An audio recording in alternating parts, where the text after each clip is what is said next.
तो नमस्कार, आप सभी का हमारे YouTube चैनल पर स्वागत हो। अगर आप लोग क्लास 12 केमिस्ट्री के स्टूडेंट हैं और 2023 में बोर्ड परीक्षा देने वाले, वीडियो आप लोग के लिए बहुत ज़्यादा महत्वपूर्ण होने वाली है। तो इसलिए आप लोग वीडियो को अंत तक देखना, सभी चीज़ों को अच्छे तरीके से समझने के लिए। ठीक, तो इस प्रकार से आप लोग देख सकते हैं किस प्रकार से मैंने सभी चीज़ों को अच्छे तरीके से नोट करके रखा है और आज ये वीडियो आपके सामने बनने वाली। तो इसलिए आपको वीडियो को अंत तक बने रहना है, क्योंकि जितने भी मैं आपको क्वेश्चन कराने वाला हूँ सभी आपके प्रीवियस ईयर क्वेश्चन पेपर से उठाए गए क्वेश्चन है।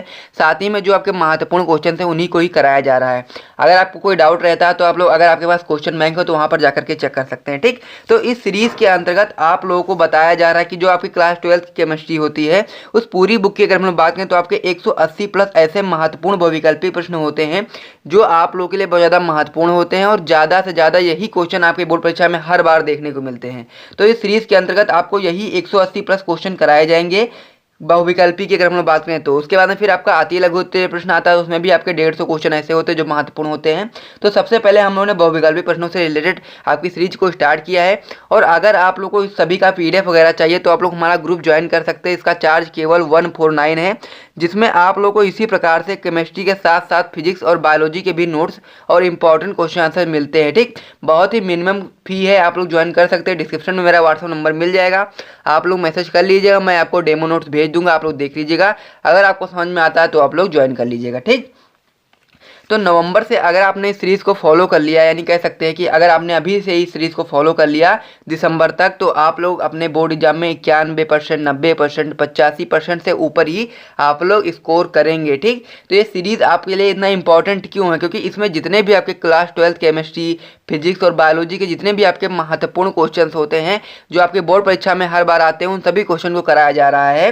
तो इसलिए ये सीरीज़ आप लोगों के लिए बहुत ज़्यादा महत्वपूर्ण है। इस सीरीज़ को आप लोग अंत तक सभी वीडियोज़ को अच्छे तरीके से फॉलो करना, तभी आप लोग अच्छे तरीके से अपने बोर्ड एग्जाम में स्कोर कर पाएंगे। ठीक, तो इस सीरीज़ का जो पहला वीडियो था वो ऑलरेडी आ चुका था। आज ये इस सीरीज़ का दूसरा वीडियो होने वाला, जिसमें हम लोग ठोस अवस्था चैप्टर के जितने भी महत्वपूर्ण बहुविकल्पी बच गए थे पिछले चैप्टर में, उसको हम लोग समाप्त करने वाले हैं और साथ ही में आज ही आपका ठोस अवस्था से जितने भी आपके महत्वपूर्ण बहुविकल्पी प्रश्न होते हैं वो पूरी तरीके से समाप्त हो जाएंगे। ठीक, फिर हम लोग नेक्स्ट वीडियो में हम लोग नेक्स्ट चैप्टर को स्टार्ट करेंगे। नेक्स्ट चैप्टर आपका विलियन स्टार्ट करेंगे, जिसे हम लोग इंग्लिश में सॉल्यूशन कहते हैं। ठीक, तो इस प्रकार से हम लोगों ने पिछले वीडियो में 10 क्वेश्चन को डिस्कस किया था। तो अगर आपने उन वीडियोस को नहीं देखा है तो उसे भी आप लोग देख लेना इस वीडियो को देखने के बाद।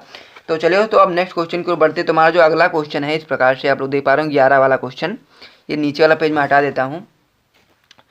तो ये सारी जो PDF होगी आपको वहाँ ग्रुप में मिल जाएगी। जो भी लोग ग्रुप में ज्वाइन है वो लोग इन सभी क्वेश्चन को अच्छे तरीके से कह सकते हैं प्रैक्टिस करें और इसका जो आंसर की है वो भी आपको ग्रुप में मिल जाएगा। ठीक, तो आपका जो 11वां वाला क्वेश्चन है, ठोस एक अति कठोर ठोस तथा गलित अवस्था में विद्युत रोधी है और बहुत उच्च ताप पर पिघलता है, वह किस प्रकार का ठोस है। तो हम लोग को ये बताना है कि माना गया है कि कोई एक ठोस है जो बहुत ही कठोर है, ठोस है तथा गलित अवस्था में विद्युत रोधी है। ठीक, और बहुत उच्च ताप पर पिघलता है, वह किस प्रकार का ठोस है।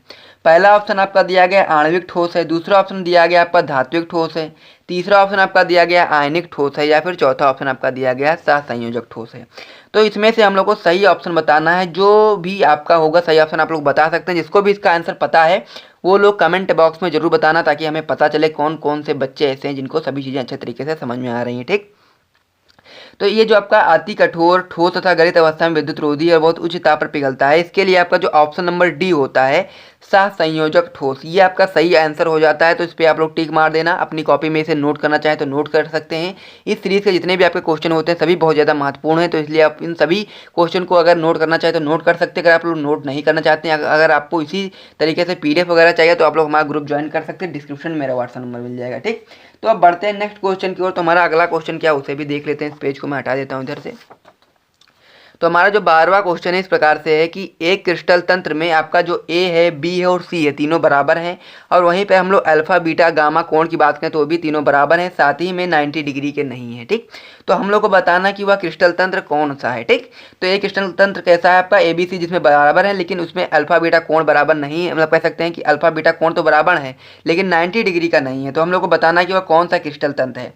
पहला ऑप्शन आपका चतुष्कोणीय, दूसरा ऑप्शन है आपका षटकोणीय, तीसरा ऑप्शन है आपका रोम्बोहेड्रल, या फिर चौथा ऑप्शन आपका मोनोक्लिनिक। ठीक, तो जिस भी क्रिस्टल तंत्र में आपके ABC तीनों बराबर होंगे, साथ ही में अल्फा बीटा गामा जो कोण होंगे वो भी बराबर होंगे लेकिन 90 डिग्री के नहीं होंगे, तो वो आपका क्रिस्टल तंत्र होता है रोम्बोहेड्रल। तो इस पर आप लोग टिक मार देना, ये आपका सही ऑप्शन हो जाएगा। ठीक, नेक्स्ट क्वेश्चन की ओर बढ़ें तो हमारा अगला क्वेश्चन है कि निम्नलिखित में से किसमें प्रति एकक कोशिका परमाणुओं की कुल संख्या 2 होती है। तो हम लोग को ये बताना है कि मान लीजिए कोई भी एक ऐसी एकक कोशिका है जिसमें परमाणुओं की कुल संख्या 2 होती है। पहला ऑप्शन है आपका फलक केंद्रित घनीय एकक कोशिका, दूसरा ऑप्शन है आपका अंतः केंद्रित घनीय एकक कोशिका, तीसरा ऑप्शन है आपका घनीय एकक कोशिका और चौथा ऑप्शन है आपका इनमें से कोई नहीं। ठीक, तो जो आपका बी वाला ऑप्शन होता है अंतः केंद्रित घनीय एकक कोशिका। ठीक, तो इसमें क्या होता है, इसमें जो आपका अंतः केंद्रित है यानी कि इसके केंद्र पर एक परमाणु उपस्थित होता है और बाकी का जो एक परमाणु बचा है वो आपका जो जितने भी इसके कोने होते हैं, यानी कह सकते हैं 8 कोने होते हैं, तो उन सभी कोने पर 1/8वां भाग उस परमाणु का उपस्थित होता है। यानी सभी को हम लोग जब कैलकुलेट करते हैं तो आपका 2 परमाणु निकल करके आते हैं।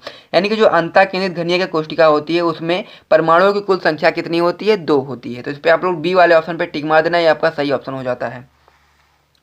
नेक्स्ट क्वेश्चन की ओर बढ़ें तो हमारा अगला क्वेश्चन है कि सोडियम क्लोराइड क्रिस्टल में Na+ आयन की समन्वय संख्या है।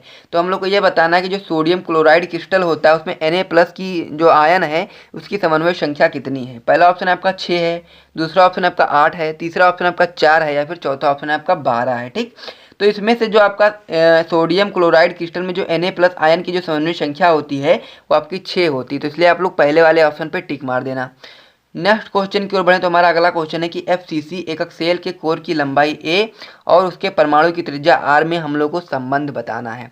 तो पहला आपका जो ऑप्शन है दिया गया है r बराबर √3/4a। ठीक, दूसरा ऑप्शन आपका दिया गया r बराबर √2/4a, तीसरा ऑप्शन आपका दिया गया है √4/6a। ठीक, और चौथा ऑप्शन दिया गया आपका r बराबर a/2। ठीक, तो इसमें से आपको सही ऑप्शन बताना है कि इसमें से कौन सा संबंध जो है वो FCC एकक सेल के लिए सही है। ठीक, तो इसमें जो आप लोगों का होता है इसमें आपका जो बी वाला ऑप्शन होता है r बराबर √2/4a आपका सही ऑप्शन हो जाता है। इस पर आप लोग टिक मार देना। तो आपने इतने क्वेश्चन को अच्छे तरीके से कर लिया होगा। अब हम लोग बढ़ते हैं नेक्स्ट क्वेश्चन की ओर। तो अगले क्वेश्चन की ओर बढ़ने से पहले मैं आपको बताना चाहता हूं कि जितने भी मैं क्वेश्चन आपको करा रहा हूं सभी क्वेश्चन आप लोगों के लिए बहुत ज़्यादा महत्वपूर्ण है। हर एक क्वेश्चन को आप लोग अच्छे तरीके से फॉलो करें अगर आपको अपने बोर्ड एग्जाम 2023 में 90% स्कोर करना है। साथ ही में वीडियो को लाइक कर दिया करें ताकि और भी महत्वपूर्ण वीडियोस आपको जल्दी से जल्दी मैं आपको करा सकूँ। ठीक, तो अब बढ़ते हैं हम लोग नेक्स्ट क्वेश्चन की ओर। तो हमारा अगला क्वेश्चन क्या है उसे अब हम लोग देख लेते हैं। तो ये आ गया हमारा अगला पेज। तो इसमें जो हमारा अगला क्वेश्चन है कि क्या है अगला क्वेश्चन आपका कि निम्नलिखित में अनुचुंबकीय यौगिक है। तो हम लोग को इसमें से कुछ यौगिकों के नाम नीचे दिए गए हैं, तो हम लोग को बताना है कि इनमें से कौन सा अनुचुंबकीय यौगिक है। पहला ऑप्शन आपका है CuCl, दूसरा ऑप्शन है आपका AgNO3, तीसरा ऑप्शन है आपका FeSO4 और चौथा ऑप्शन आपका ZnCl2। ठीक, तो इसमें से हमको सही ऑप्शन बताना है कि कौन सा अनुचुंबकीय यौगिक है। तो जो आपका ये 16वां वाला क्वेश्चन है ये बहुत ही इंपॉर्टेंट क्वेश्चन है क्योंकि इसमें जो आपका AgNO3 होता है वो आपका अनुचुंबकीय यौगिक होता है। तो इसलिए आप लोग बी वाले ऑप्शन पे सही टिक मार देना। नेक्स्ट क्वेश्चन की ओर बढ़े तो हमारा अगला क्वेश्चन है कि निम्न में संक्रमण धातु ऑक्साइड लौह चुंबकत्व गुण दर्शाता है। ठीक, तो हम लोग को ये बताना है कि इनमें से कौन सा जो धातु ऑक्साइड है जो लौह चुंबकत्व गुण दर्शाता है। पहला ऑप्शन है आपका MnO2, दूसरा ऑप्शन है TiO2, तीसरा ऑप्शन आपका BO2 और चौथा ऑप्शन आपका CrO2। ठीक, तो इसमें से जो आपका सही ऑप्शन हो जाता है वो आपका हो जाता है ऑप्शन नंबर डी यानी कि CrO2। यही आपका जो धातु ऑक्साइड होता है वो लौह चुंबकत्व गुण दर्शाता है। ठीक, तो यहाँ पर आपके 17 क्वेश्चन पूरी तरीके से समाप्त हो गए। हम लोग 18वें क्वेश्चन की ओर बढ़े तो हमारा अगला क्वेश्चन है कि Fe3O4 का क्रिस्टल है। तो हम लोग को बताना है कि जो Fe3O4 का जो क्रिस्टल है वो कैसा क्रिस्टल है। पहला ऑप्शन है आपका प्रतिचुंबकीय, दूसरा ऑप्शन आपका लौह चुंबकीय, तीसरा ऑप्शन आपका अनुचुंबकीय या फिर चौथा ऑप्शन आपका फेरी चुंबकीय।